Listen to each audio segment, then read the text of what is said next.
Tout le monde aime les Whoop, sauf moi. Mais s'il y a un truc que je déteste encore plus que ces machines qui volent super mal, c'est devoir charger leur petite batterie toute fragile.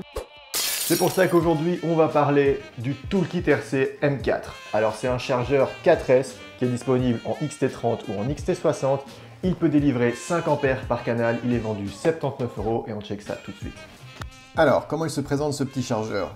Donc, vous avez une entrée pour l'alimenter avec une LiPo 4S.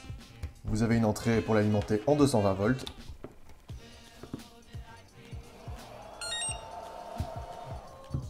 Donc c'est un chargeur quadruple. Vous avez l'option de l'avoir en XT30 ou en XT60. Moi j'ai pris l'option XT30 pour pouvoir charger mes petites batteries de Whoop. Malheureusement, il ne prend que du 4S, sinon ça aurait complètement tué le marché. Mais voilà, si vous volez exclusivement en 4S, que ce soit pour vos 5 pouces ou vos Whoop, ça reste pour l'instant la solution la plus économique.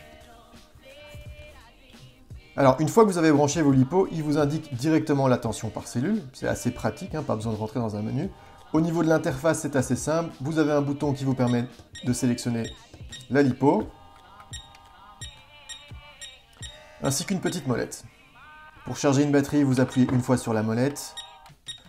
Ensuite, vous avez le choix type de batterie. Vous avez le choix entre LiPo, high voltage, LiFe, lithium-ion, NiMH, batterie au plomb. Donc, à moins d'être en HV, nous on va sélectionner LiPo. Nombre de cellules, vous avez le choix entre automatique, 1, 2, 3, 4S. Ici, on est en 4S. Le mode, là vous avez charge ou storage. Vous n'avez pas discharge, fast charge, balance, tous ces trucs-là qu'on retrouve sur nos chargeurs habituels. Donc charge, c'est le balance charge, c'est-à-dire il va utiliser la fiche d'équilibrage pour équilibrer toutes les cellules et charger à la tension demandée.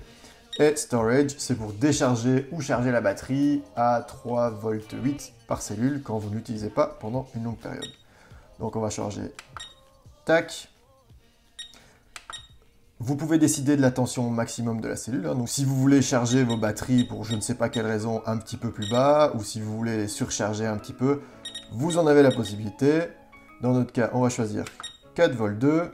Et là, vous pouvez choisir le courant de charge. Donc ça, ce sont des 450. Ça va de 100 mA à 5 A. Donc vous voyez qu'on peut même charger des grosses batteries avec ce chargeur. Dans mon cas, c'est des 450 mA, donc je vais les charger à 1,5 mA.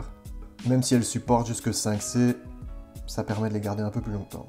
Une fois qu'on est bon, on va choisir quel channel on veut charger. Par exemple, si je veux charger 1 et 2, et on va pousser sur Start. Alors, charger la batterie 1 jusqu'à 16,8. Ok. Je sais pas pourquoi il me donne des milliohms, mais il me donne rien dans les milliohms. Il n'est pas capable de calculer la résistance interne. J'en sais rien. Peut-être qu'il me le donnera à la fin. Alors, pendant que je charge ma batterie numéro 1, par exemple, je peux choisir que pour la 2, je lui fasse un petit storage. Donc, mode, je vais choisir storage. Là, pareil, il demande la tension finale. De base, il est à 3,85. Moi, je store mes batteries à 3,80, donc on va choisir 3,80. Bam, channel 2, on va cliquer sur Start. Charger la 2 ou la décharger jusqu'à 15,2 V, ok. Bam. Et donc, vous pouvez voir que j'ai ma batterie 1 qui est en train de charger et ma batterie 2 qui est en train de se mettre en storage.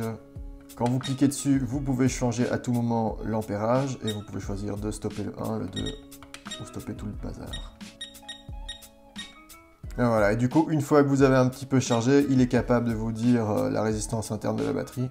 Ce qui me fait penser que celle-là, elle est bientôt morte. Enfin voilà. Donc voilà, franchement, chouette petit chargeur pour le prix, vu que vous vous en sortez pour moins cher que si vous deviez acheter deux chargeurs corrects disponibles en 220 volts. En plus, voilà, il est tout petit, il prend pas de place, il peut facilement vous accompagner dans votre sac à dos quand vous avez une session et que vous voulez recharger sur le terrain. Moi, en tout cas, il m'a accompagné sur ma dernière presta en Whoop et il m'a été bien utile. Si vous désirez acquérir le vôtre, je mettrai un lien dans la description. Merci d'avoir regardé cette vidéo. N'hésitez pas à vous abonner, à liker, taper un commentaire, activer la petite cloche de notification. Et moi, je vous dis à la prochaine.